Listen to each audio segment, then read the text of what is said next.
mailan, edo kameraren alde honetan, lau pertsona daude, hemen dago, Ainhoa Latatu, Zerrenda Bidea, eta Koldo Garziarekin. Jardunaldi honetako batzorde zuzendariarekin. Koronavirusak gure bizitzak askora jarri ditu, baita udako Euskal Unibertsitatearen egitasmoa ere, tartean udako ikastarrak. Begira gorko jardunaldia. Aurtengo formatua oso diferentzia izango da. Formatu ausarta, trebe eta modu telematikoan antolatu behar izango du. Gaurko ordea, modu telematikoan, salbuespena izango da. Udako ikastaroetan aurrez aurre egingo ditugu saio guztiak. Eta zergatik bertatik bertara saio presentzialak, batetik udako ikastaroak euren nortasuna direlako, marka, balio erantzia. Dena online ezin daitekelako egin. Eta aurrez aurrekoa egiteagatik abantaila batzuk lortu ditugulako. Batetik, pertsonen arteko elkar ekintzatik lortzen dugu elkar truke. Denen artean ideia berriak sortzen dira. Bestetik, harremana eta sarea lantzen dugulako. Eta baita ere, ikasle eta irakasleen arteko rolen bereizketa hain fuerte ez direlako. Lanzotu egiten dugu muga hori. Udakoan bizipenen bidez ateratzen ditugu fruitu berriak eta udakoak gogo eta guneak izaten dira. Hori guzti kontuan hartuta, egoera distopiko honek ekartzen ditu arazo guztiak, guk formatu berriekin lortu nahi dugu hau aukera bat izatea. Eta 48. Udako ikastarren eskaintza berezia osatu dugu. Noski, gure eskerrik beroena lantaldeari eta lantaldearekin lankidetzan aritu diren hainbat erakundeekin eurek egiten dute posible 17 ikastaro guzti hauek. Eskerrik asko guztiei. Eta ilusio handiarekin ekingo diegu ikastaro guztia. 48. edizioa dela esan dugu. 50. ailegatzeko 2 baino, ez dira falta. 50. Oso importante, eta zehozer berezi egin nahi dugu 50. Guk aurreko saioetan landu ditugu gai estrategikoak, UEU-ako Euskal Unibertsitatea lortzeko gai estrategikoak direnak, eta aurten horretan esatu nahi dugu. Lehen urtean landu genuen humanitate digitalen gaia. Euskaltzaindiaren egoitza, Bilbon, eta humanitate digitalek inguruan egin genuen gogoeta balio izan du urtean zehar 3 lerro handi zabaltzeko udako Euskal Unibertsitatean. Batetik, definitzen ari gara graduonduko berri bat, bestetik, errenteriako udalarekin lankidetzan sortzen ari gara ikerketa gune bat Torrekuan, eta bestetik, lankidetzan Euskal Wikipediarekin atera ditugu 3 beka, 3 lanpolsa. Humanitate digitalak gai estrategikoa izan zen eta fruituak eman ditu. Baina gaur, zein da gaur aurkeztu nahi dugu gaia. Zientziak eta euskara. Eta uste dugu, gai estrategikoa da. Uste dugu, zaila dela, gai erronka zaila dela, baina merezi duela.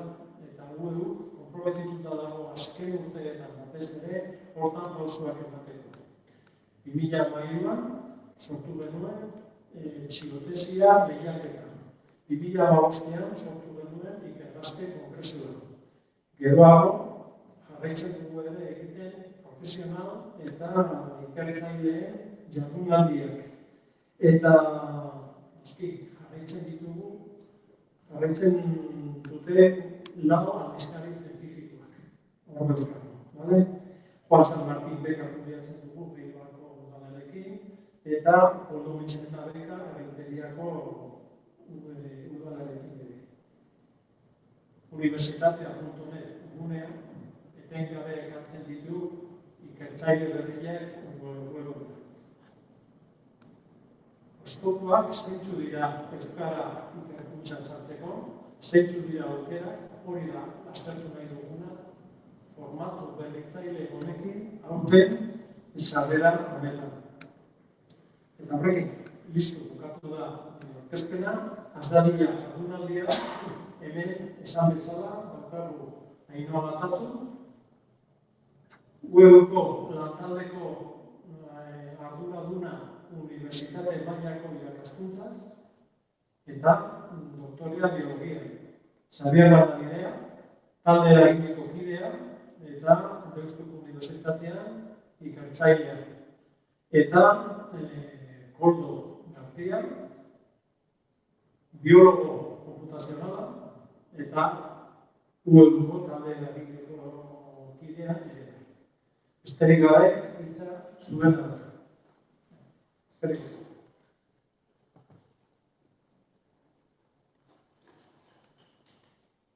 Eskerrik asko, Pepa. Berak esan bezala nire txalitariok, ekitaldia antolatzeko. Esan du, irekiera ekitaldia oso baldintza berezietan etorri zaigu, eta guk baldintza bereziak ez ezik, ezaugarri bereziekin ere antolatu nahi izan dugu, orain txalik kontatuko digun moduan. Antolaketa lanetan bai Txarli eta Koldo taldera hiletik, eta lan taldetik Iratik Ardeoki bilara bai, Irati udako ikastaren arduraduna da, eta bera badakabe bai, esperientzia eta ibilia da bai, jardunaldi guztia horretan. Zientziak eta euskara da jardunaldi honen izenburua, eta hori esatea, zientziak eta euskara, azkenean UEU esatea da bai. UEU eta bero eta zazpizaiak, eta UEU eta bere izaera. Izan ere, UEU bere ingurunean erroturik dagoen unibertsitate euskalduna da, eta beraz, zientziak eta euskara uztartzen ditu bere jardun guztietan. Zientzia edozein delarik. Zientzia ulertzen baldin badugu, ingurunea hartzen duen jarduera moduan, eta gure hurbileko zein urruneko ingurunean aztertzen duen erakundea gara. Horren gainean arrazoitu dezakegu, baliabideak, aukerak, mehatxuak guk horren gainean lan egiten dugu, ezagutza garatzea ahalbidetzen dugu, baina ez hori bakarrik. Buelta ere etortzen da, zabalkundearekin ezagutza hori zorzaino gure inguruneari eta gure jendarte hurbilari zein urrunekoari. Aktuemon horretan lan egiten dugu. Eta bai, guk oso jakintza alorrean. Eta zazpizaiak aipatu ditut, eta ingurune hori ulertzeko orduan, gure ustetan, ezinbestean kontutan hartu behar dugu bai guztien garen, arazoa nondik heltzen dugun, eta ezagutza hori zelan zabaltzen dugun. Eta UEU ere horretan oso ibilia da. Eta UEU esaten dutenean gainera espresor bat emada UEU zarea da. Aditu euskaldunen zarea, profesionalen zarea, ikertzaileen zarea. Gure inguruneko harremanak ditugu guzti horien zarea. Eta horren adibide dira, bai inguma, gure euskarazko produkzioaren datu basean, zein jarduera akademikoan ere hainbat urte antolatzen gabiltzan bilkura eta jardunaldiak. Bilkura eta jardunaldi horien helburua aditu euskaldunen elkarlana bultzatzea dute helburu, baina ez hori bakarrik. Gure arteko elkarlan utzita ere bide berriak irekitzea, proiektu berriak etengabeko garapen bati eutxirik egiten ditugun harreman guzti horiek ahalbidetzea. Horrela sortu zen bera Ikergazte. Ikergazte bere ideia 2010 inguru aurki genuen, hainbat bilera egin genituen orduan bai, ikusteko zer bilatzen duen, zer eratakoa, ezen izan gauetik aurreko egunean pentsatutako proiektu bat, ez? Eta oso ondo mamitutako 3 helburu betetzera etorri zen Iker Gazte. 3 helburu horiek ziren ikertzaile euskaldunen lana ezagutaraztea, bigarrena sarea eta elkarlana bultzatzea, eta hirugarrena euskarazko produkzioak bultzatzea. Azken finean, 3 helburu horiekin ere lan egiten dugu.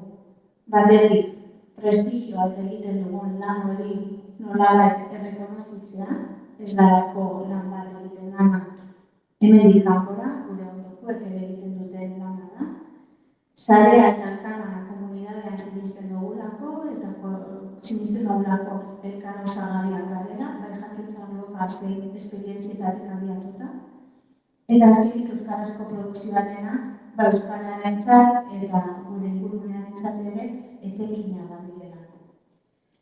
Jardunaldi berezi honetan, kontatuko dugu txabit zelan antolatuko garen, baina 3 zutabe horietatik harago erango gara baita ere, baina pentsatzen dut 3 zutabe horietaz hitz egingo dugula datozen asteotan. Eta horretaz hitz egitea, uegutaz hitz egitea izango da, eta gure etorkizunaz hitz egitea. Beraz, amaitu dut nire esandaratsuarekin, eta behintzat aurkeztuko digu zelan antolatuko garen.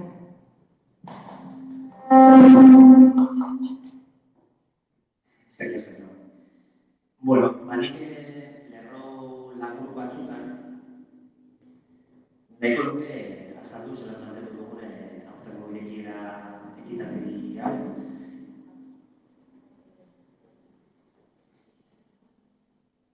Eta, inok gehiena esan du, nik azpimarratuko luke bakarra da agian, COVID-19 presidenteak gero joan duela, hori noneko unibertsala izan da. Baina ez da unibertsala erakunde bakoitzak nola erantzuten dio hori izan. Evidentea da oso agarra dela, zuek ez duzu ikusten, baina gela huts batean daude. Eta horrek dena aldatzen du, esperientzia aldatzen du. Baina nik bai uste dut esan beharrekoa dela UEUk aprobetxatu egin duela, eta aprobetxatu nahi izan duela, eta aprobetxatu nahi izan dugula egoera berezi hau pentsatzeko, eta pentsatzeko kolektiboki eta pentsatzeko komunitatean.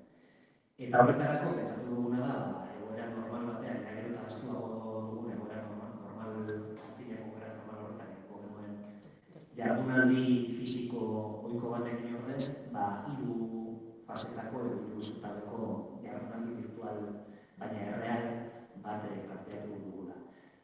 Zorionak, gauzak dut lehenengo jardunaldiaren lehenengo esatian, eta bat kokapen horoko bat egingo dugu, eta gero Koldo Garziak egingo digu lehenengo erretrato bat zenbakietan oinarrituta, datuetan oinarrituta, baina nik asko eskertzen diodan beste pauso bat emanez. Zer dago zenbaki egin atzean? Ze historio... Zuzen? Parkatu oso teknikoak. Datuetatik arretago, ze esperientzia, ze historio, esutatzen diren eguneko indikadorea adierazle estatistika horien atzean. Eta ez dut uste sekretu batenik, esatea zientzia eta euskararen nagusia ez dugula ebatzi, ez dugula konpondu, ez dagoela eginda.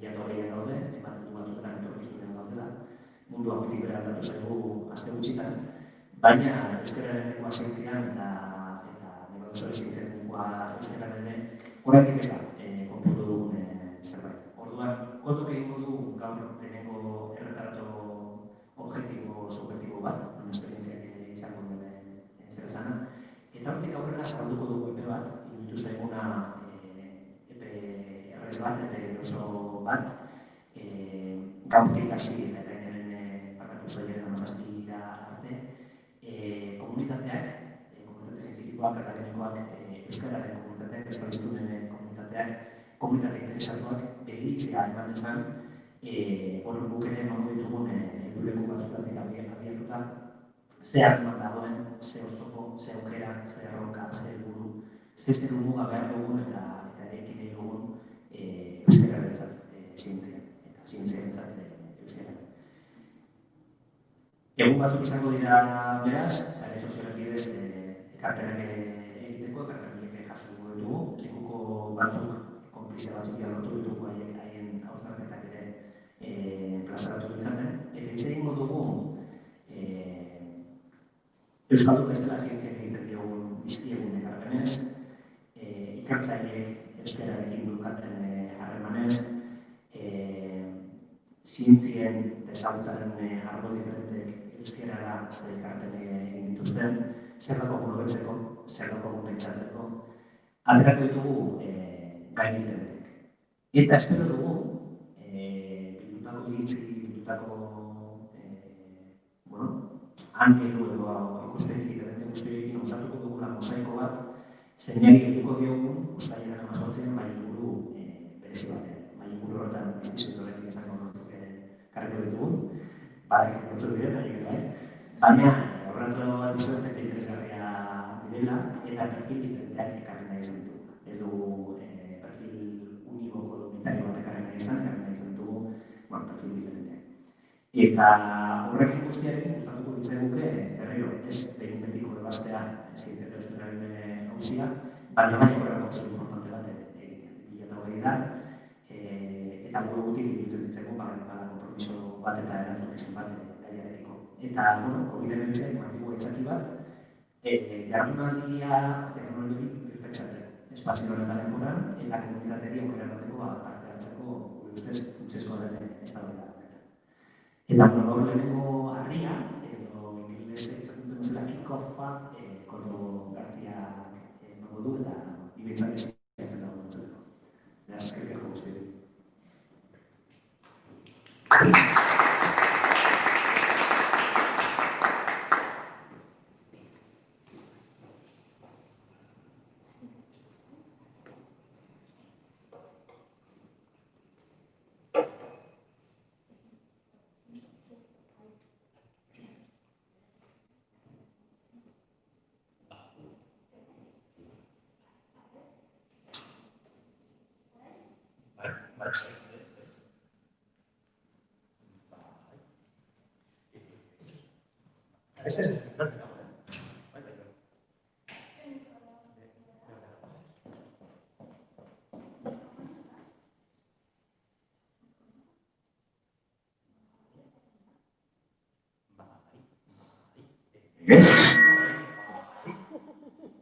Orain bai, oso ondo, berduartu,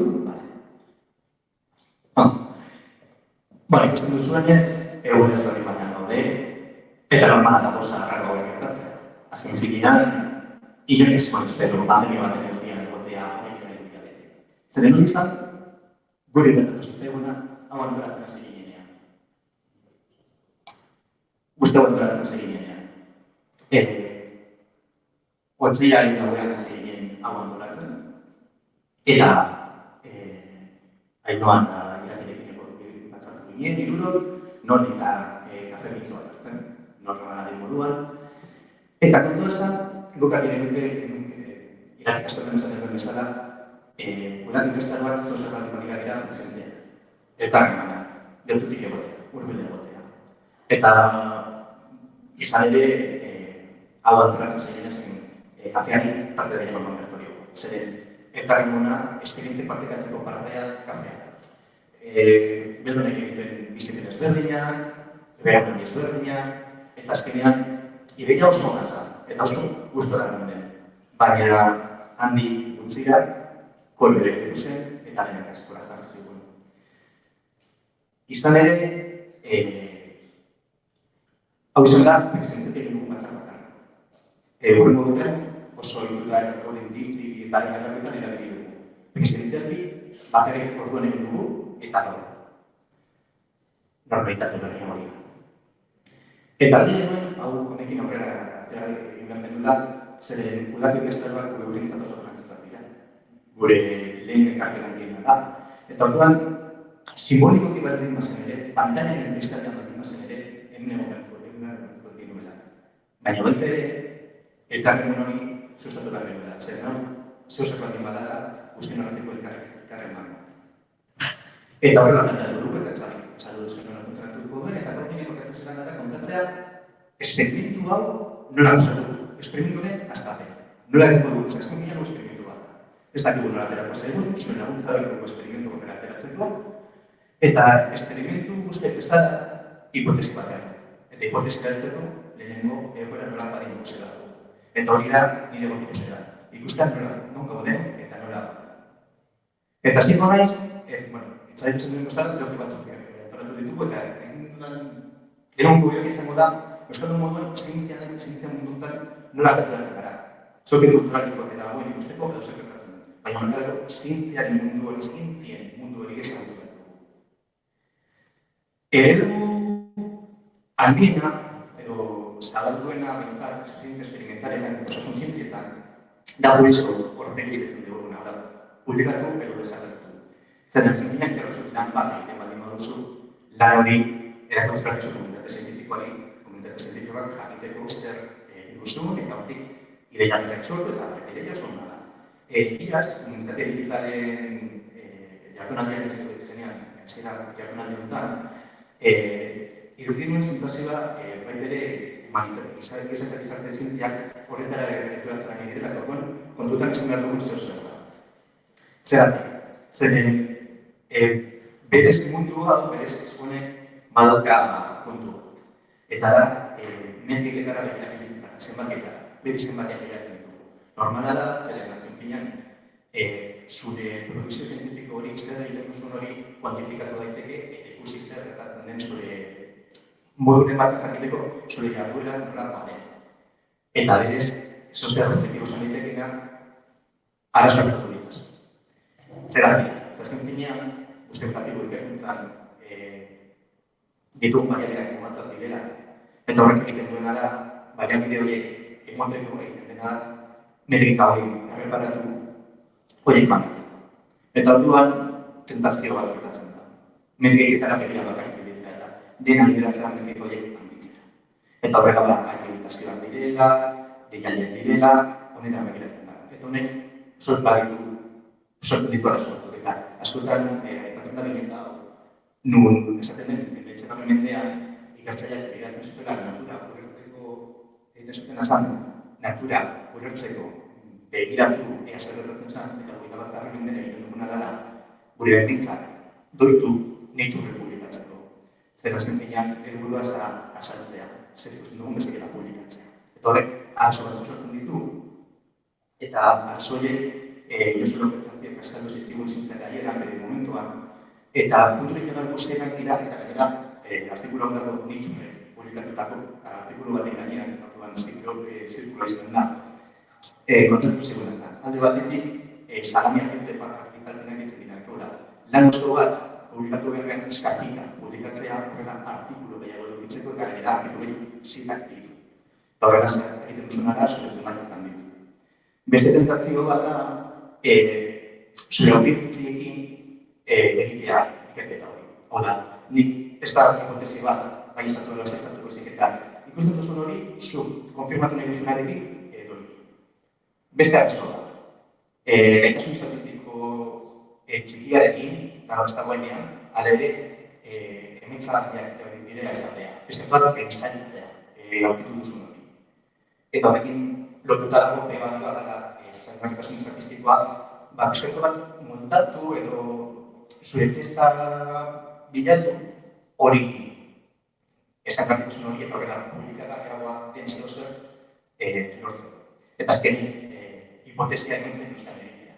Eta hipotesia denen duzu eta gero duzu esperimentu bat hori eskutar ezatzeko edo zezatzeko esan dela nintzen. Eta azkenean, txabiekin zanion laburtuko nien batzioa, azken finean, guzti hau, lehiaketa baten dirudienez, askotan ez dirudik jakitzen zuena dela lagusak ondo egitea, ez eta harin egitea. Gero txartu bateratzen dara eta adibidez hidroxikorinari gertatu da, ez du hartu da, zeren lehenak izan da. Eta horrek, sortu duena da, praktika zientifiko kaskar. Eta hori aztoz, egin behar duguna, bai da. Eta baita ere, horiek dira, nola neurtu guztu hori, ezin ez dakizu neurtu, ez dagoelako modurik ikusteko zer den zuzena, zer den zuzena. Orduan, egiten duguna da, pertzepzioetarako. Eta nitxurrek egiten duena da, bi urtean behin, iztuen doktore gaiei inkesta bat, jakiteko ziren bere sentsazioa ikertzen. Eta zein mila, azkenengoa abenduko izan, zein mila doktore gaiei egin ziren mundu osokoak eta jakintzako eskuinetakoak eta zenbakiak, gutxi gora bera dira, gehienak 1975 positiba hori. Karrerarekin eta dira, netukia egitea galtzen du bere nola, bere ikusia egitea.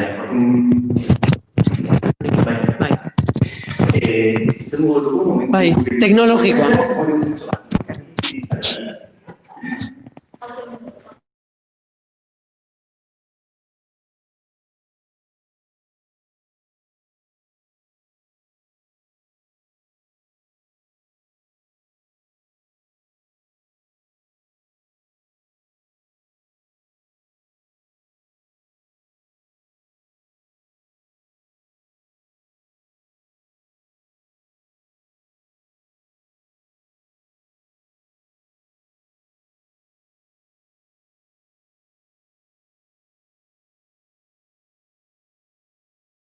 edo YouTubeko kanaletik nola entzuten den, aipatu edo zin momentuetan galderak egin nahi baldin badituzue, aipatu alten nauzue, edo gure etikabola erabili. Esperimentu bat zen, eta bagenekin gauzabek erretuko zirela, orduan lasai egun guztiok. Ondo entzuten da? Bai? Horein, bueno, mesedez esanea ondo entzuten dena ala ez, edo norbaitek WhatsApp bat bidaltza baita ere, espada ere. Zaten genuena, doktoregoa egiten dauden gehienak posik daude egiten dutenarekin, baina hala ere erdiak denborarekin bere ilusio hori galtzen du. Zenbaki niri bintzat arduratzen nagoena da, ia 3 laurdenek, 176ak, astean 40 urte baino gehiago, 40 ordu baino gehiago lan egiten du astean zehar. 136ak laguntza psikologiko eskatu du, jasotzen duen pikazio hori aurre egiteko, eta 121ak bazterketa edo jasarpenak jaso du. Batez ere, genero eta arrazaren inguruan jasotako bazterketak dira. Hau, doktore gaiei dagokiola. Wellcome Trustek, erresuma batuko erakunde oso potente batek, egin zuna antzekoa, baina ikertzaile guztiei zuzenduta, mundu batez ere erresuma batuko datuak jaso zituzten, baina baita ere munduko beste parte batzuenak, eta 175ak esaten duena dela ikerkuntzan sormena itota dagoela. Eta kontutan hartu, ikerkuntzan gauza asko asmatu behar ditugula. Imaginatu behar dugula etorkizuna nolakoa den oraintze bertan. Eta hori imaginatzea itota baldin badago, hor zer kezkagarria daukagu eskutartean. Baita ere, 150ak esaten du zehaztasuna garrantzitsua dela, baina zenbakirik hor kezkagarriena da, 125ak sentitzen duela presionatuta dagoela emaitza jakinak jasotzeko. Lehen esaten genuen hori, ez? Zure kontakizunari moldatzen diren emaitzak jasotzea. Eta oso gutxik uste dute metrikaen mundu hau onuragarria denik, bakarrik 1,5ak. Eta gainera, 153ak esaten du metrikei garrantzi handiago ematen zaiela ikerketaren kalitateari baino. Orduan, pertzepzio hori nahiko edatuta dago. Hala ere, gehienak arro gaude egiten dugun lanaz, baina bakarrik batetik 3 ikusten du argi karrera honetan segurtasun bat dagoela jarraitzeko. Bi herenek ez dute edo ez dugu segurtasunek ikusten hontan. Eta 180ak dio, lehiakortasun honek, metrikeen mobila guztionek sortzen duena dela baldintza oldarkorrak. Eta ingurune pizkatzo bat gogorra. De hecho, hemen bazterketa 180 batera egotzen da. Eta 143ak ez dio jaso duela edo bazterketa edo jasarpena. Eta 120 eta handik bakarrik ere mat hitz egiteko pikesta dagoela. Hau da, isultasun poltza bat dagoela honen inguruan. Eta erdiak baino gehiago laguntza psikologikoa eskatu duela edo pentsatu duela eskatzea honi aurre egiteko. bagabiltza hemen zer potoloa ikusten, eta gu nazioartetik dator. Eta jakin behar dugu eredu emaitza hauek nazioartetik datozela, eta beti gaudela kanpora eta zer egiten dutenen eta zer ez duten egiten, hau kontutan hartu behar dugu ere. Bazterketa ez dut gurpila asmatuko esanez emakumeak historikoki zientzia bazterketa jaso dutela. Ez, hori, guztiok dakigu, kasuak daude piloka, baina egia da hemendik, behintzatu Euskal Herritik, bai EHUko kultura zientifikoko katedrak, bai unibertsitatea.netek, bai Elhuyarrek lan asko egiten duela emakumeen lana biztaratzeko. Eta hori hemendik egiten dugu. Beti ere, nabaritzen da periferiak periferietetik hobeto ikusten direla. Baina pasan azken ustut esan dara, aurrekoan, Josu López Gazpiok aterazun artikulu bat zintzeka aieran, asaltzen nola COVID-19 krisiak, uste hau ikutare bidare duen, nolan emakumeak diren zaintza arduratzen direnak, garai hontan ikerketa gutxiago dabiltza egiten eta gutxiago publikatzen eta gizonak COVID-aren inguruan pilo bat. Eta berriro ere, etorri da virus bat eta denan kaskadrakorra jarri. Zergatik, igual aurretik gauzak ez duzuelako hain ongi, ezta? Arrazikeriaren inguruan, egia da gu guztiak zuriak garela hemen Euskal Herrian gutxi gora bera gehienak, eta orduan hau ez dugula hain argi ikusten, baina interesgarria da jakita zen periferietan gertatzen dena da oso baliagarri ulertzeko zer gertatzen den, eta nolakoak diren gauzak. Eta George Floyden hilketaren ostean gertatu dana baitaren mugitu du akademia. Eta nitxurrek adibidez aterazun arrazismoarekiko artikulu bat bere momentuan, eta bertziotu zuen bere justu hori dela bihazte, baitere Life dela aldizkari bat asko lantzen duena eredu zientifikonen arrazoi aurre egiteko moduak hobetzeko eta argi izan zuen hobetu behar zutela. Eta pasaden asteazkenean egon zen mugimendu handi bat akademia anglosaxoian honen inguruan. Eta ikasleak eta bakarrik doktore gaiak bitere bestelakoak kontatzen ze arazo egon direna jaso dituzten zuriak ez izateagatik.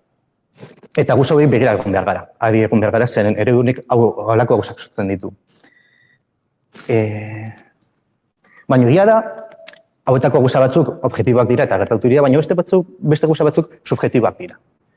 Pertzepzioak dira. Guk sortzen ditugun munstuak dira, guk sortzen ditugun paranoiak dira.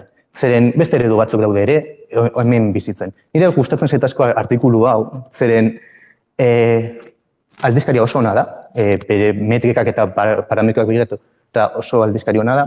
Eta azaltzen dute artikulu hau bururatu zitzaiela pote batzuk hartzen puaf batean. Eta nire hau oso euskaldun eruditzen zait. Egotea leku batean zozer hartzen, eta zen, hau ikertu dezakegu. Eta estatu batuetan egin baldin badezakete, zagatik guk ez? Hor batzutan guk gure buruak mugatzen ditugu, ez? Hor batzutan uste sistemari kritik asko egiten dugula, baina da gure buruak baiteri mugatzen ditugulako. Argi dago adibidez, azken urteetan zientzia irekiaren inguruan gauz asko egin direla eta horrek bermatzen duela zientzia ona egitea. Eta irekia denean da zentzu guztietan, datuetara sarbideetara, hidroksikorinarikin gertatu den movida guztia izan da, datuak ez zeudelako eskuragarri. Eta orduan ikusi denean sartze datu gordin horiek ez zeudela ikusteko moduan ja sosmo guztiak atera dira, ez? Baita ere horrela zientziaren gauza garrantzitsu bat bermatzen da eta errepiko dizigarri esatea. Datu berdinak hartzen baldin baditu beste talde batek, gametza berdinak jaso lortu behar ditu. Hori alan da. Eta ez baldin badu lortzen da, zer hor izkutatu dalako. Eta guza bera, ebaluazioak egiterakoan, politikak erabiltzikaran, lanabesak sortzerakoan. Azken finean, irekiak egitea, askeak egitea, datuak eta metodologiak egiten duna da, fiskalizatzea asko sobetu nola egiten den ikerkuntza. Eta hemen bide oso interesgarri bat dago. Publikazioen kasuan, gertatu daiteke guza pizkatzo bat, eta ikusten gabiltza, ez dela inona eta orduan zuzendu behar dana, eta da ikertzaileak ordaintzen duela publikatzeagatik, eta orduan hor dirurik ez baldin badaukazu publikatzeko zer gertatzen da, ez? Hori batetik eta bestetik badaudela harrapakariak ditzen diren editorialak kalitatea berdin zaiela bakarrik nahi dutena da dirua lortu, ez? Eta orduan egia da bide berriak sortzen direnean batzuk beti aurkituko dutela moduren bat horiek fastidiatzeko, ez? Beste kontu bat da slow science, deitzen den mugimendua. Eta ikergazten, lehen aipatu dugun bezala, UEUk gaztentzat egiten duen egiten duen jardunaldia kongresoa, eskerrik asko, honekin zait. Eta iaz, Baionakoan hau agertu zen, patxadaz egiteko zintzaren hor poster bat clandestinoa, niri kontatu ziaten zen, niri momentu hortan Suedian nengoen, eta dirudienez jendea gelditu zen eta esaten, bai, zeren honek egiten duena da, zientziari beste buelta eman. Onartzen da, zientziak badukala abiadura bat eta erantzun bat eman behar zaiola arazoei, baina baita ere zientziak argi luzekin jokatu behar duela. Patxadaz pentsatu ondo zeintzuk diren galderak, denbora hartu gauzak ondo egiteko. Eta azken finean, beti gabiltza ez da zer ordezkatu behar bezik eta dena osagarri izan daiteke eta onuragarria. Zeren ikuspuntu ezberdinak beti dira onuragarriak. Adibidez, Euskal Herritik PCR testekin ikusi duguna. Elkarlanean, oso euskalduna den eredu bat erabilita eta balioak erabilita. Elkarlanean, militantziaz, gizarteak behar bat izan duenean, abiadura handian erantzun bat eman zaio. Bertatik, bertoko arazo bateri, baina gainera globalki laguntu dezakena. Eta gainera den ere izan zen protokolo irekiak zuten, estandarra eta mundu guztiarentzat eskuragarri jarri. Eta orduan, hor, halako gauzak bakarrik hemendik egin daitezke, zeren guk balio horiek baditugu barneratuta. Eta batzutan, lehen esan dudana, batzutan gure buruak mugatzen ditugu, eta ez da hori. Baizik eta batzuetan, dakigunetik eginda gauza honak egin ditzazkegu. Baita ere, COVID-19 osteko ekonomia ekologikoaren manifestu hori, akademiatik eta ikerkuntzatik mugitu da. Eta zer ez da euskaldunagoa baino manifestu bat mugitzea, sinadurak biltzea, eta honetan egia da, oinarria dela beste herrialdeetan gertatutako zeo zer, baina hemen hor superpotentzia bat gara. Bakarrik abesti bat falta zaio, ja kit osoa edukitzeko. Eta guk baitere, gizartearentzat begira onuragarria da. Eta dena, elkarlanetik eta guk ezagutzen ditugun gauzetatik. Berriro ere ez, nola gure buruak mugak apurtzen ditugunean, gauza oso positiboak egiten ditugu ezagutzen dugunetik. Bloke hau bukatzeko, guk bizipenei garrantzia asko emango diogu. Zeren guzti hau, zenbakiak dira, gertaerak dira, baina jasarpena jason duena historia bat daukatzean. Edo poteak hartzen zegoena eta hori buratu zaiona historia bat daukatzean. Eta bere garaian, Elgoiarren Marta Matzuri egin zioten elkarrizketa bat oso ona, eta bere esperientzien oinarrituta dago. Eta niri titularra asko gustatzen zait. Eta da, gizarteak asko miretzi izan ditu zientzialariak eta hor mimatuen modura jokatzen dute. Eta askotan, hor badaukagu arazo bat. Eta da, ez dakit, el señor de las moscas konplejo bat daukagun, edo zer den, eta agian ja errelkoa bukatzeko garaia da, txirrina joldu eta orain hasi behar gara benetan lanean. Eta beste gogoeta bat, gurekin Agustin Arrietak publikatutako liburu oso interesgarria, baitere gako asko daude, agian honetan filosofikoagoak edo abstraktuagoak, baina oso interesgarriak daude prozesu honetarako. Nire esku gustatzen zait, justu hasieran dago, 19. orrialdean dago, eta irudikatzen duen, basatzen duenean, zientzia ikusteko modu bat dela, itsasontzi bat dela, mugitzen dana, eta orduan eskifaiari, ikertzaileei buruz esaten du berak. Zenbaitetan, iruditzen zait, zientziakintzaren egungo egoeran, astu egin zaigula zehetasun hori, alegia. Eskifaiaren garrantzia, eskifaiaren zoriontasunaren garrantzia. Eta egia esan, ikusi ditugun zenbakiak ikusita hori hala da. Eta agian, hasi behar gara, honi buruz baita hitz egiten. Eskifaiaren garrantzia, eskifaiaren zoriontasunaren garrantzia. Lan hau egiten, zoriontu zen behar gara. Zeren bestela, nola sendatuko dugu gaixotasun bat, nola asmatuko dugu urrengoko erronabazio teknologikoa, edo nola humanitateak, nola ekarriko ditugu 22. mendera, psikologora joan behar baldin bagara lan hau egiteko. Baina gure dualitatean ez gara bakarrik euskaldunak ikerkuntzan, baitere gara ikertzaileak euskaraz lan egiten dutenak, sortea daukatenak behintzat. Eta zekarpen egiten diogu euskarari. Eta hori ikusteko, ingumara jotzen dugu, aipatu dugu, inguma kudeatzen duen datu basea da, aurten 20 urte berteko ditu, eta koro ikusten baldin badigu, udazkenean jaia egin nahi dugu eta ospatu nahi dugu zeren merezi dute. Eta Marijerekin egon nintzen datuak kontestatzen, zeren ingumakona daukena da datuak irekiak direla. Eta lehen aipatu dudana, datu irekiak, nik ere usi ditzazket, lanabiz irekiak erabilita, eta orduan berarekin kontestatzen egon nintzen, eta ikasi genuen nola funtzionatzen duten datuek, nola ere usita barrez, eta dena irekia, oso berez, nahi baldin baduzen mini esperimentu bat, esperimentu honen barruan. Eta joera, berak izan zidan, argi ikusten dena da, kurba 2008an, hasten dela jisten, 2008ko ekiziaren ostean. Eta berak esaten dit, esan zidan, justu orain, 2018 eta 2020 artean, badago, ez dela ondo ikusten hor tendentzia, baina bai, egonkortzen ari dela. Baina hor badaukagu zer pentsatu, zeren argi eduki kororen ostean beste ekizi bat jan dezakegula.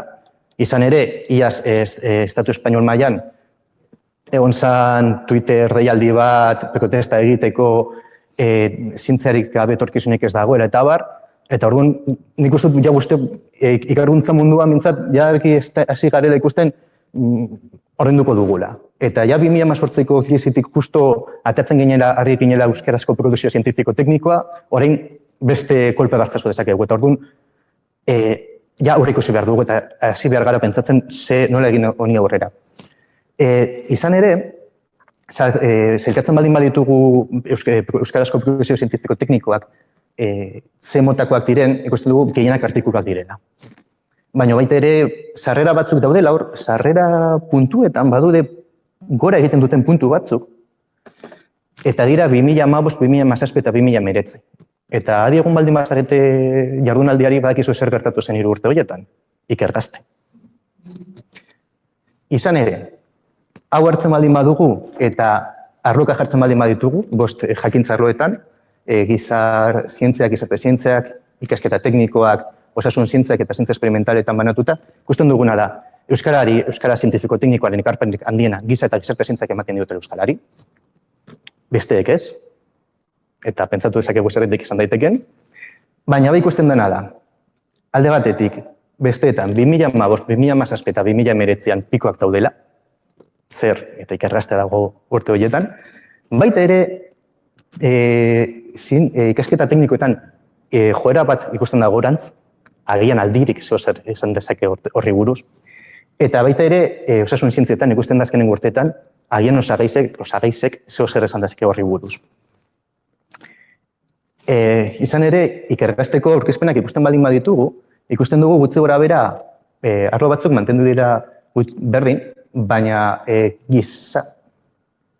gizarte ikasketak teknikoak bere egin dutela, baina gutxi gora bera egitura mantendu dute, ez? Eta horrek pentsatzen hasi nik egiten didana ikustea da, arrobia badagoela euskaraz publikatzeko gaidana euskaraz zientifiko-teknikoak egiteko, baina gero zehose gertatzen da hor utzune bat dago. Izan ere, hau beste modu batetan ikusi dezakegu. Euskarazko tesiak begiratuta, tesik Eusko Jaurlaritzak egiten du, baina EU-tik kudeatzen dugu. Eta ikusten duguna da, nola gutxenak agora egin duen, goia jo zuen 2018, baina hori izan zen legaldaketa bat egon zelako, eta orduan atera izan behar ziren tesi guztiak arrapalada batean, hori izan zen kaos bat. Eta hortik bera dago, eta orduan hori begiratu behar dugu zer gertatzen ari den, zer gertatuko den hurrengoko urteetan. Kontutan hartuta hori, kontuz, hori krizi bat agian pairatuko dugu, izan ere, nazioartean aipatzen ari dira, demora gogorrak datozela, bai doktore gaientzat, bai bere karrera estera hartua zen lehenengoko postokak egin behar dituztenentzat, orduan hau zendu beharko dugu ere. Eta ikusten baldin baditugu zintzuk diren gaiak, bai, giza eta gizarte zintzek dira, tesi gehienak ematen dituztenak euskaraz, baina beste arloetan ez da lehen ikusi dugun desproportzio berdina. Eta orduan, badirudi akademikoki badagoela potentzia bat euskaraz publizitzeko gero ez dana ikusten arlo batzuetan. Agian arlo horiek nola funtzionatzen duten arabera, ez? Momentu honetan arte, agian giza eta gizarte zientziak ez dutenez nazioarteko aldizkarietan ingelesez daudenak publikatu behar izan, euskaraz publikatu izan dute, baina beste arlo batzuetan ez da hori egon. Eta hori betereko buruan, garrantzitsua da buruan edukitzea. Baina Euskaldunak garen ez beti euskaraz hitz egin nahi dugu. Ezin baldin bada formalki egin, behintzat ez formalki. Baina, ingurumeko datuetan bai sartzen da divulgazio formala, Luiarren edo Ikaian egiten dana, baina informala ez da inon ageri. Blogetan egiten duguna edo kontatzen dugun hori, ez da inon agertzen, ezin daiteke ikusi. Baina ezin dezakegu neurtu ere ez, orduan egin dezakeguna da zozer ezuzenekoa egin.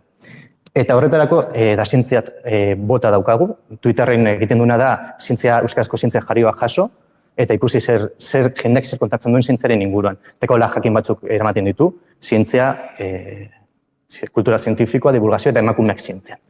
Eta horren dela 5 urte, hasi izan esperimentu hori. Eta ikusten den lehenengo gauza da, 2015ko maiatzean eta 2017ko maiatzean piko oso altuak daudela, zer gertatu zen orduan, bai, Iker Gazte. Eta gero baita ere, ikusten dena da, urtez urte, otsailean badagoela puntu bat igotzen duana gutxinaka. Eta otsailean zer ospatzen da, emakumea eta neskatoen nazioarteko eguna STEM-etan, zientzia, teknologia eta matematiketan. Eta nabaritzen da gero eta gehiago eratzen direla txioak, berez ezuzena dela esan nahi dut, zeren berez abaltzen duzuna da mesuren bat. Eta pentsatzekoa da norbaitek zehoz idatzi duela, edo blog batean, edo bideo bat egin duela, eta zabaldu nahi duela, eta kaula horiek erabilita. Nik komentario txiki bat emakumeak zientzian egunari buruz. Askotan txio asko erderetan idaitzeta daude, eta euskarazko tekaola jartzen diote. Nik interpretazio guztien dizuet zuei. Piko altu horiek kenduta, kentzen baldin baditugu joera, nik uste dut argi dagoela goranzkoa dela. Gero eta gehiago zabaltzen direla euskaraz produzitutako zientzia gaiak informalak baldin badira ere. Eta agian, sistema nola funtzionatzen duen, edo agian gure buruagatik, horrela pentsatzen dugulako eta automugatu dugulako gure burua, egiten duguna da, divulgazio ez formalera edo forma ez formaletara jo zientzia hitz egiteko euskaraz. Baina, koro heldu zen. Eta berri denanka eskora jarri zuen. Eta ikusi duguna, gertuko komunikabideak, tokikomeko komunikabideak esan zuten, pilo bat hasi zitzaiela bizitak. Pilo bat, ikaragarria da. Eta gai zentekala zientzia zen. Zientziak ziren. Zer esan bakarrik birusa. Eta ez zen, zer egiten dugu psikologikoki, zer egiten dugu hezkuntzan, dena zen. Eta zientziak jarri ziren zentruan, eta euskaraz erantzun baten egon da. Baita ere berriak gauza bere batu du. Bizitak asko igo direla. Eta berriak egin zuen zen, Ana Galarraga eta Miren Basaras jarri egunero, egunek gogorrenetan kontatzen zer gertatzen ari zen. Asko eskertu egin den zeo zer. Eta gainera, orain dela 2 aste, azalean eraman zuten. Asko txalotu zen zeo zer. Zen azken finean, periferietan gauza hauei asko zere garrantzia gehiago ematen dugu. Eta gauza hauek, zientziatik eman diogu euskarari.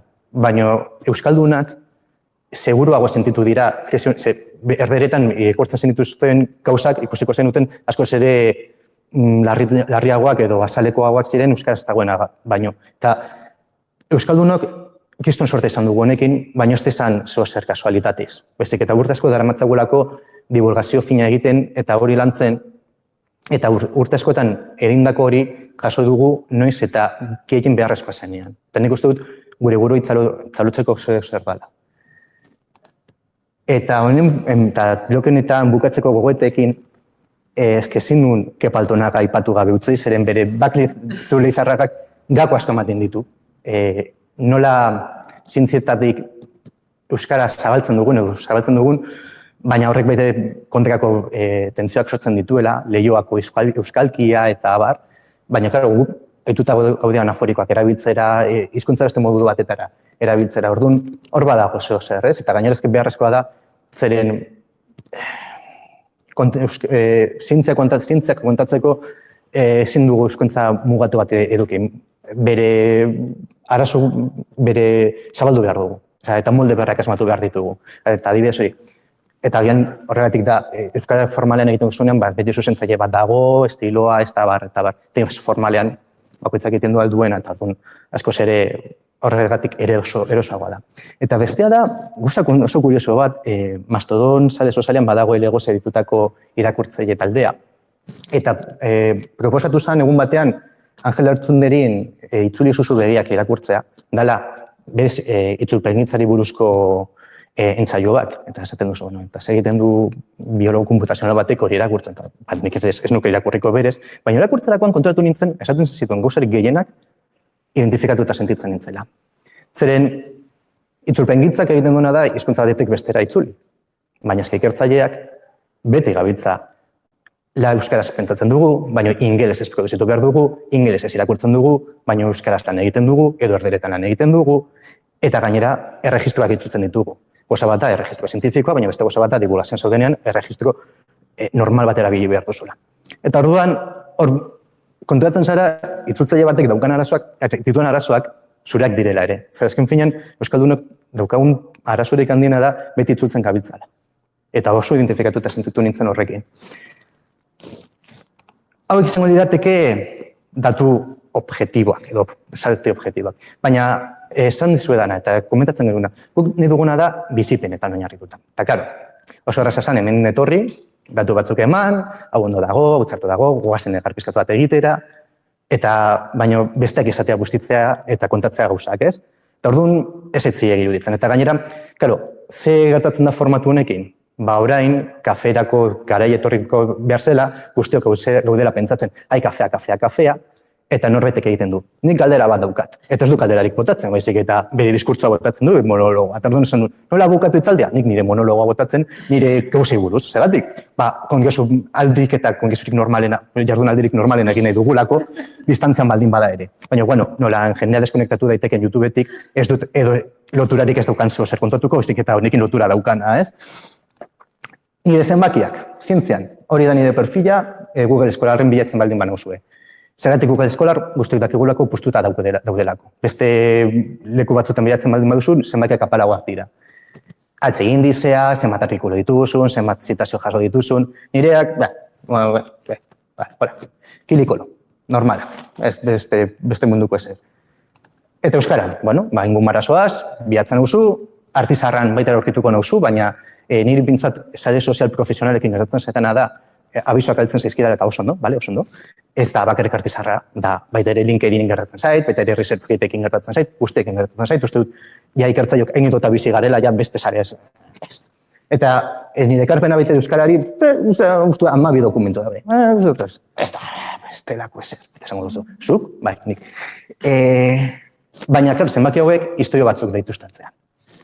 Ez ditut guztiak ekarriko, blogean negarzko egin dut eta nahi duenak irakur dezake, baina ekarriko ditut gako batzuk. Zientziari egin diodan ekarpena. Lehenengoa, tesia. Atzo 10 urte bete ziren tesia erakurri nuenetik.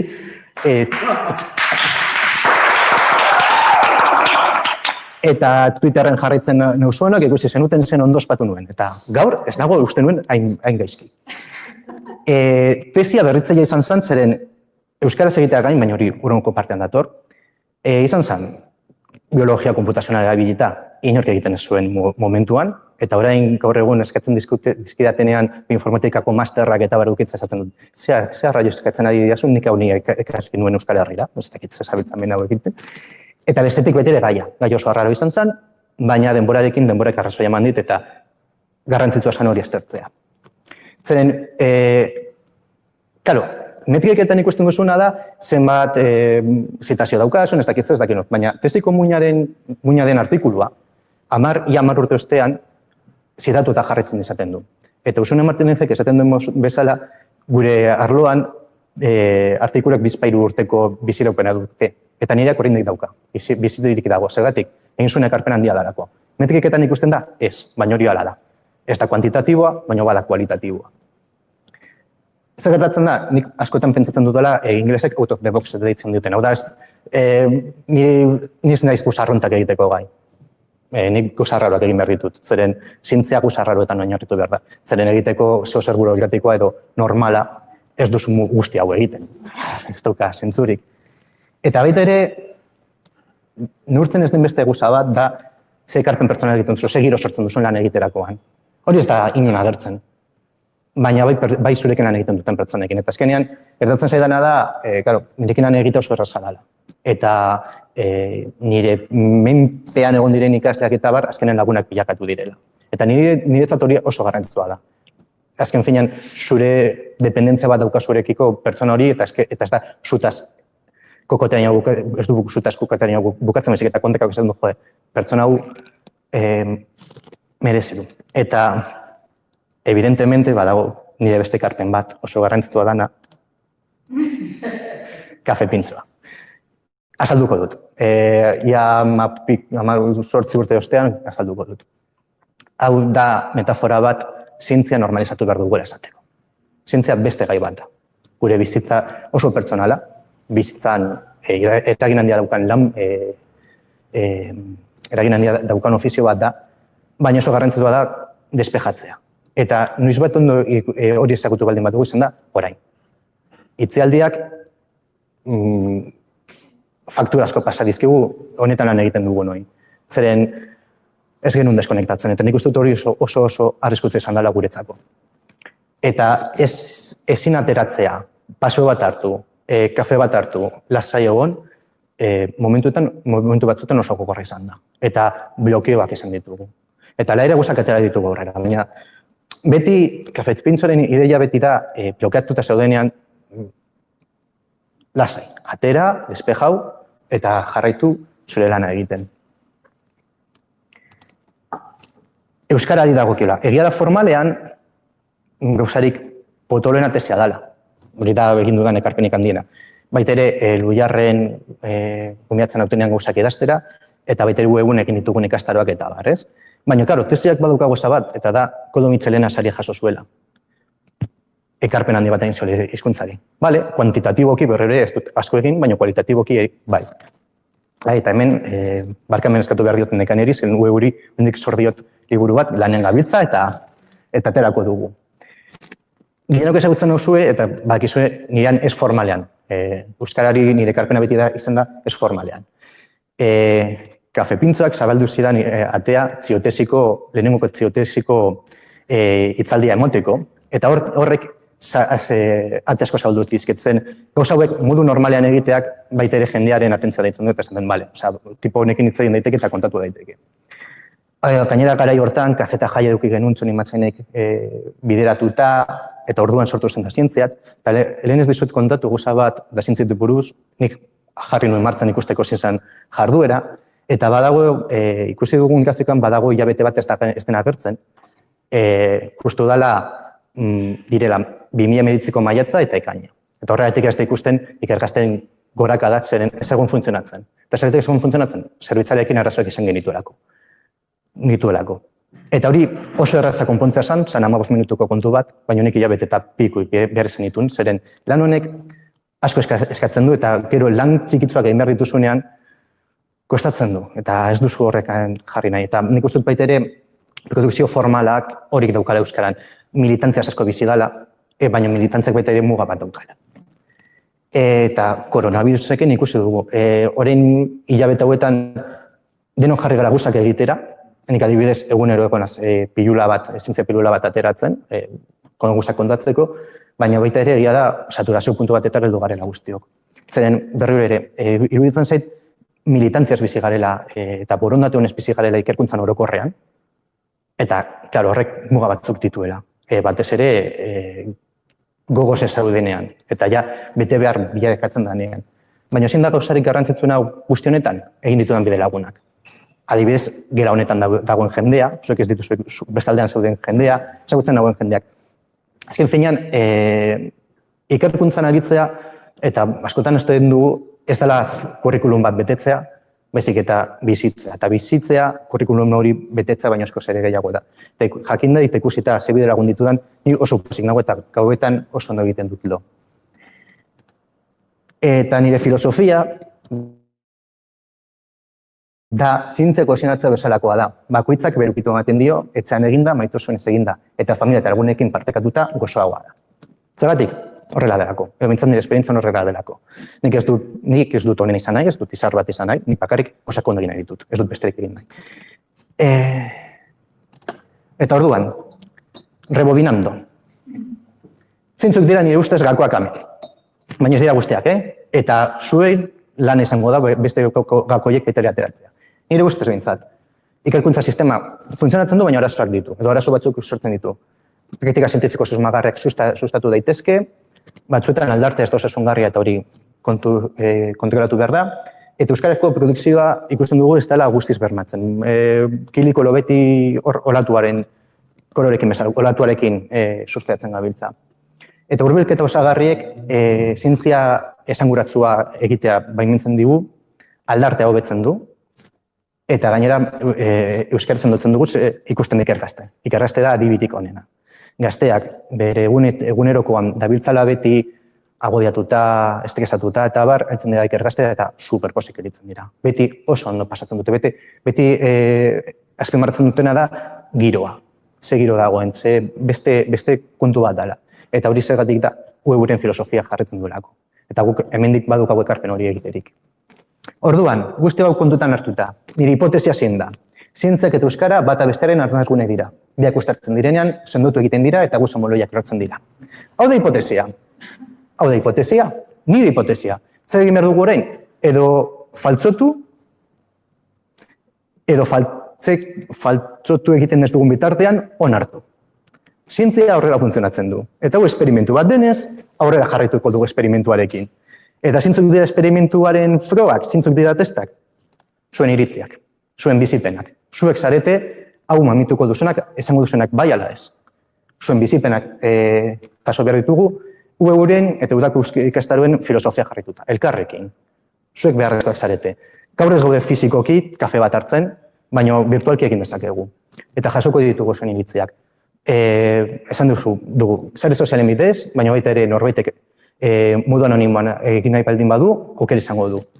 Eta guzti jasoko ditugu. Iritzi guztiak beharrezkoak dira, zenen lurra lantzen duenarentzat da. Eta lurrak lantzen duena da ezagutzen duena lurrak zer behar duen. Zuek zarete, zientziek zer behar duten, hoberen dakizuena.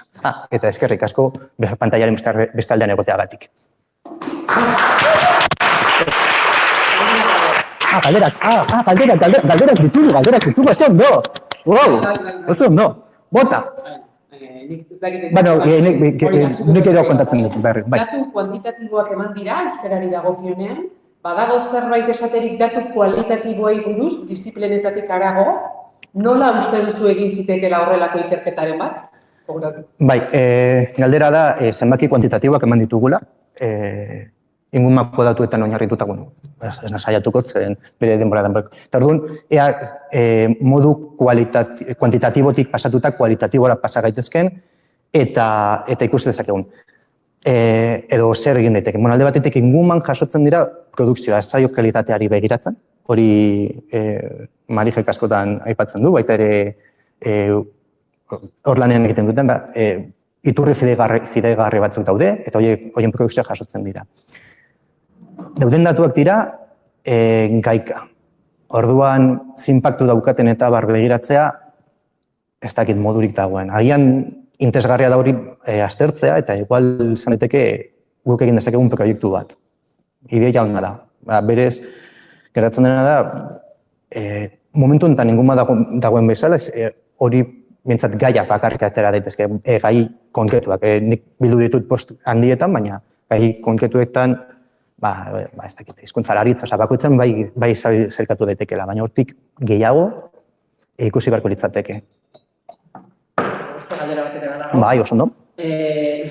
Noiz demonio hasiko gara presio egiten Euskal Herriko unibertsitateetan euskarazko argitalpenak baloratuago izan daitezen, adibidez, akreditazioetarako. Adibidez, hori da... Gogoratu galdera. Bai, pertsona batek esan digu, noiz hasiko garen presioa egiten Euskal Unibertsitatei eta batez ere akreditazio erakundei euskara minututzat hartzeko.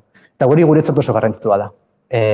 Uste dugu, eta goinean susmoa da, eta galdera egin baldin bada, eta ikusiko dugu aste honetan, guztiok daukagun susmoa da euskara aitortzen ez denez, ez da nahikoa produzitzen. Euskara aitortuko balitz, euskaraz gehiago produzituko litzateke. Eta iratizi horrek esaten duen bezala,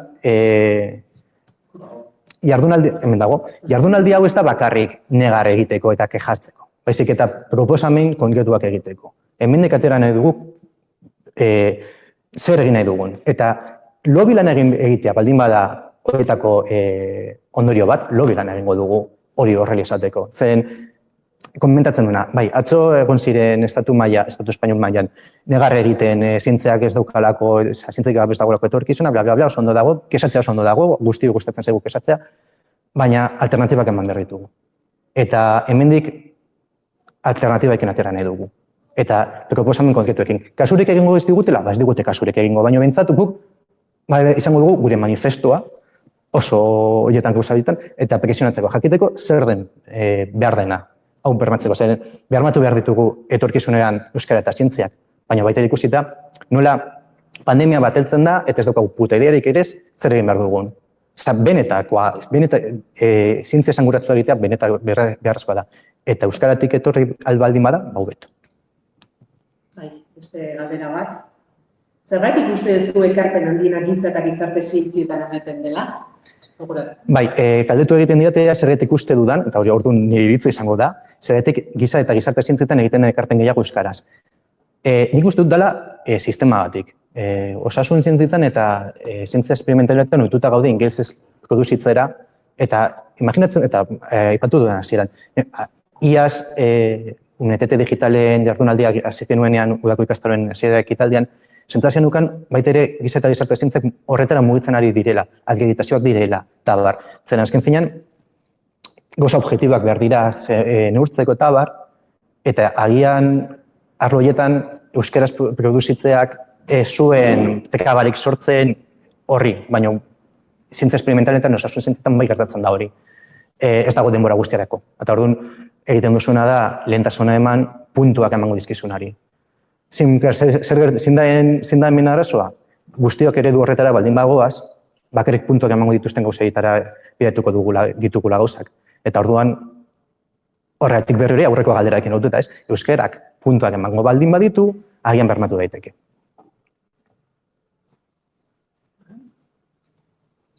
Eta euskal moduan, zein zure ekarpena zientzie eta egiten duzu zientziari? Euskaldun moduan egiten diodan ekarpena zientziei. Lehen kontatu dudana, ez?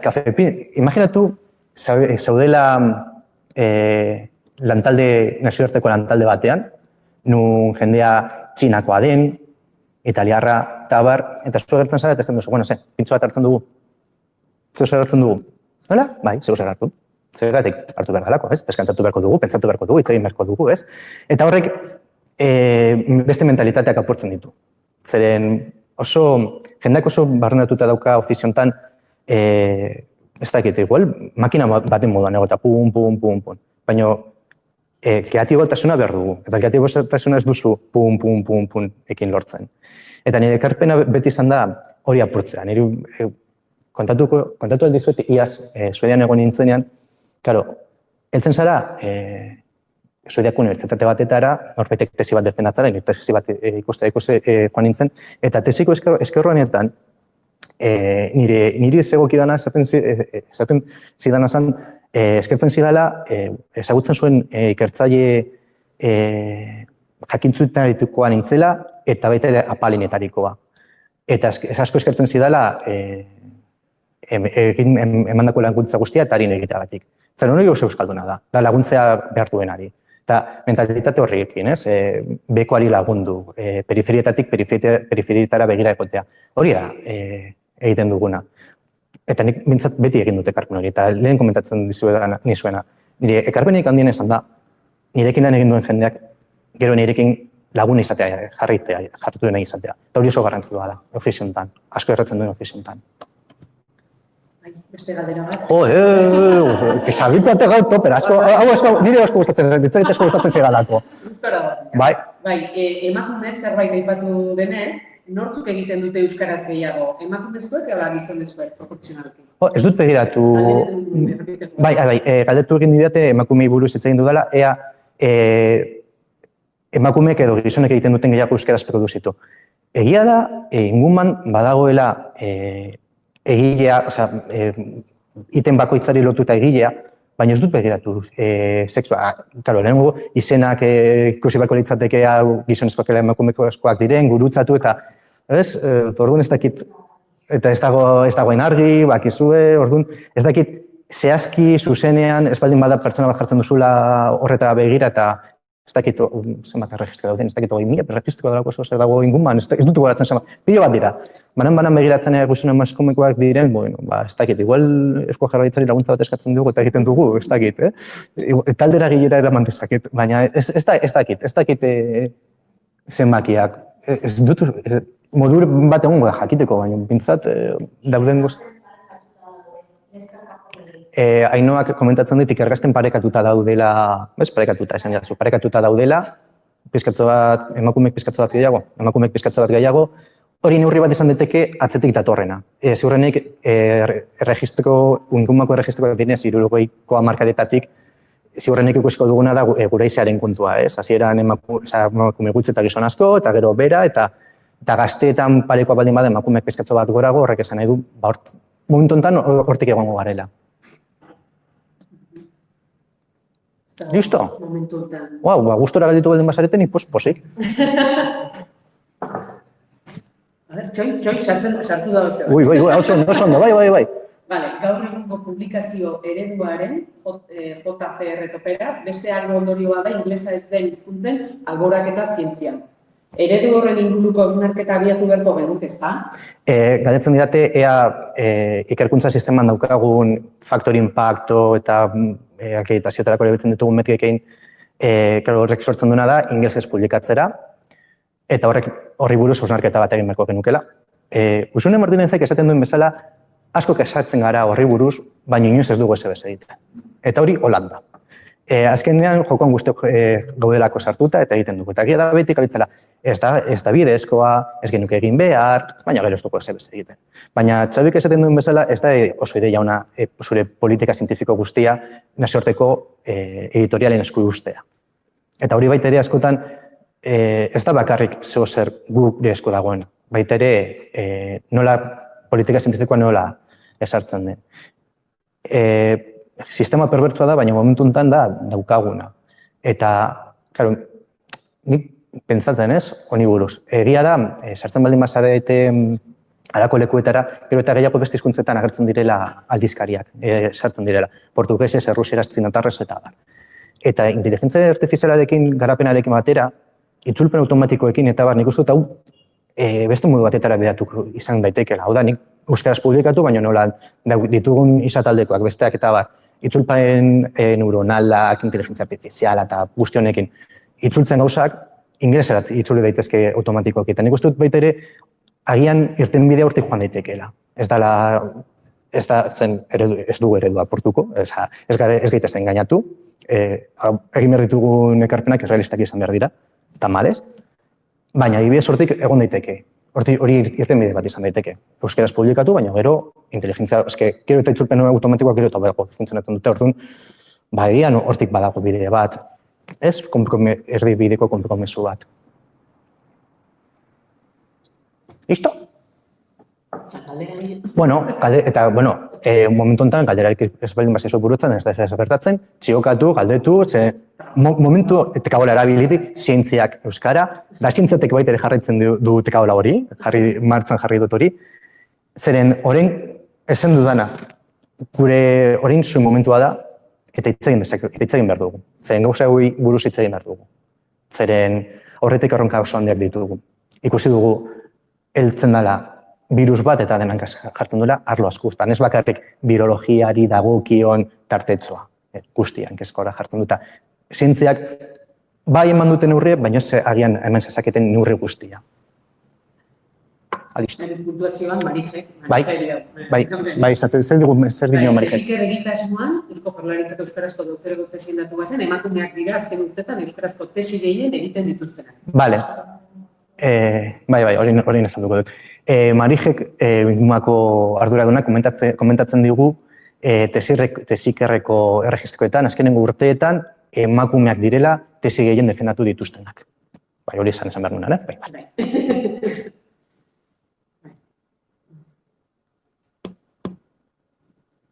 Listo? Bale, orduan bakoitza bere etxan kafetxo bat hartza, kafea hartzen zoazte, baina guk baita ere kafe hartu behar dugu. Bai, eskerrik asko. Bueno, eta aikaro, bai.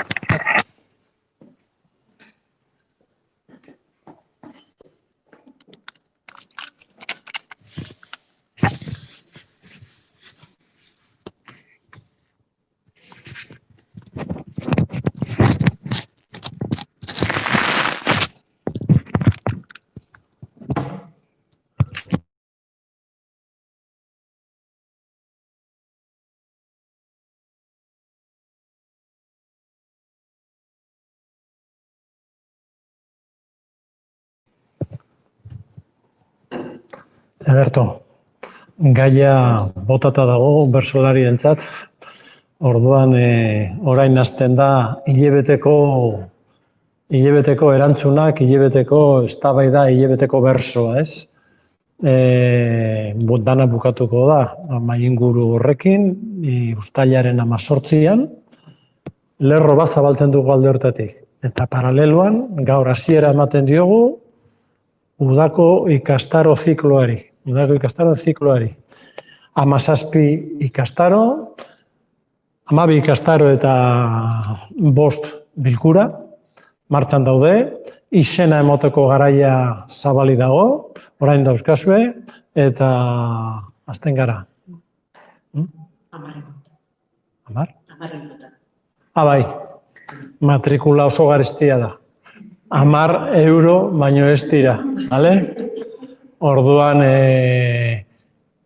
egingo dugu, jarraituko dugu produzitzen material honak, elkarrizketak, ideia berria sortuko dira, kafe eta tortillen inguruan. Bale, besterik gabe, hasten da udako ikastaroen saioa. Bale?